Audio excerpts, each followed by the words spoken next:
I postoje roditelji koji nemaju, a to je opet duhovnost, nemaju snage da svoju djecu pusti u život.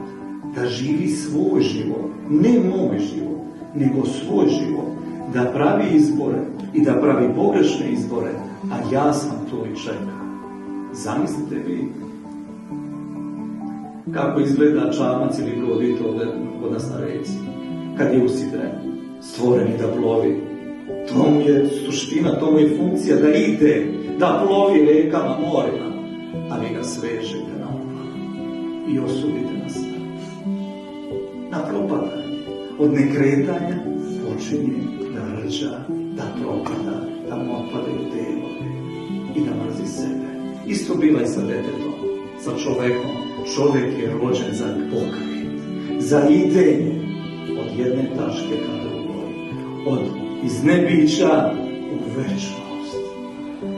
Pozvan je u večnost, u večnu radost.